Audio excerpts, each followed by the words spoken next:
যে কথা হয়নি বলা সে কথা জমে থাকে। আপনি কি জোবানের অ্যাক্টিং পছন্দ করেন? পছন্দ করলে কমেন্টে ইয়েস লিখুন, আর না হলে নো লিখুন। পায় না বলার অনুমতি। গানটা কেমন ছিল সেটা তো আমরা অবশ্যই জানবো, তবে তার আগে আমাদের আরও কিছু বিষয় জানা প্রয়োজন।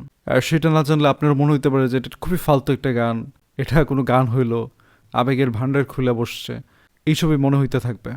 যে কথা হয়নি বলা সে কথা জমে থাকে বুকের খামে। এই যে খামটা হচ্ছে চিঠি যে লিখে না, চিঠি যে ভেতরে ঢুকায় রাখে যেটার মধ্যে, সেটা হচ্ছে খাম। সেই খাম বলতে এখানে না একটা ম্যাটাফোর ব্যবহার করছে, যেমন বুকের খাম, মানে বুকের খুবই গভীরে, যেখানে খুবই যত্নে সেই কথাটা জমে থাকে। সে কথা লিখে রাখি তোমার নামে। যে কথা হয়নি বলা সে কথা লিখে রাখি তোমার নামে। এই যে ব্যাপারটা, এখানেও একটা নস্টালজি একটা ব্যাপার কাজ করতেছে। তোমাকে নিয়ে সেই কথাটা লেখা থাকে, যে তোমাকে না বলা যে কথাটা, তোমাকে যে আমি কতটা ভালোবাসি, এই যে আমার যে অনুভূতিটা, এই যে যেটা বলতে পারিনি, সেটা আমি কি আমার মনের মধ্যেই, আমার বুকের খামে সেই জায়গাতেই লিখে রাখি, জমা করে রাখি, তোমার জন্য ভালোবাসা, এমন কিছু একটা বুঝাইছে। আমার সাদা কালো গল্পগুলো। তোমার আমার সাদা কালো গল্পগুলো হয় না প্রকাশ, শুধুই ওরে স্মৃতির ধুলো।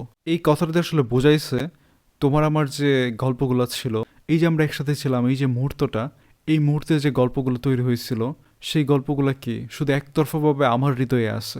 এই ভালো লাগার গল্পগুলা, এইগুলা সাদা কালো কেন? কারণ এগুলো হচ্ছে অতীত। সাদা কালো কেন বলছে? কারণ এগুলো অতীত হয়ে গেছে, রঙিন হইতে পারে না এই গল্পগুলা। রঙিন তো হইতো তখনই যখন আমি তোমাকে পাইতাম। যেহেতু তোমাকে আমি পাই নাই, তাই আমার অনেক গল্পই অধরা, অনেক গল্পই সাদা কালো, অনেক গল্পই অপূর্ণতা রয়ে গেছে। শুধুমাত্র এটা আমার বুকের মধ্যেই জমা আছে। আমার অস্তিত্ব জুড়ে তুমি। ওয়াও, এই লাইনটা একদম অস্থির ছিল। এই লাইনটা যখনই শুনে একদম লোমগুলো একদম কাটা দিয়ে ওঠে। তুমি মিশে আছো আমার প্রাণে। তুমি মিশে আছো আমার গানে। কিভাবে বোঝাই বলো কথাটা? এটা কিন্তু একটা গভীর অর্থ আছে। অর্থাৎ আমি তোমাকে এতটাই ভালোবাসছি, একতরফাভাবে আমি কখনো বলতে পারি নাই, এতটাই বেশি ভালোবাসছি যে তুমি আমার প্রাণের সাথে মিশে আসো, তুমি আমার গানের সাথে। এখানে ছেলেটা সিঙ্গার ছিল, যে কারণে তার গানের সাথে মিশে থাকা মানে হচ্ছে আমার অস্তিত্বের সাথে তুমি মিশে আসো, তুমি আমার রক্তের মধ্যে প্রবাহিত হচ্ছ, তোমাকে আমি এতটাই ভালোবাসি, আর একতরফাভাবে ভীষণভাবে ভালোবাসি, এমন কিছু একটা বোঝাইছে। তো ওভারঅল গানটা শুনে যা বুঝলাম, এটা চমৎকার একটা গান।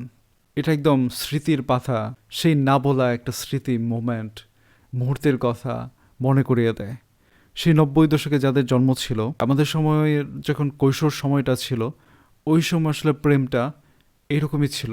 এতটা বেহায়া বা নির্লজ্জ টাইপের প্রেম ছিল না। ওই সময় চিঠি না ঠিক, চিরকুটে আদান প্রদান হইতো।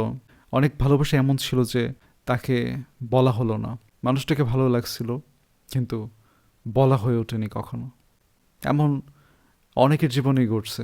সেই সময় যারা যারা ছিল, তাদের প্রত্যেকেই এই গানটা শোনার পর স্মৃতিচারণ করছে, সেই মুহূর্তটার কথা মনে করছে। এই গানটা একদম নস্টালজিক করে দেয়। This is so amazing. তো গাইস, সবাই ভালো থাকবেন, সুস্থ থাকবেন। দেখা হচ্ছে খুব তাড়াতাড়ি নতুন ভিডিওতে। Bye bye.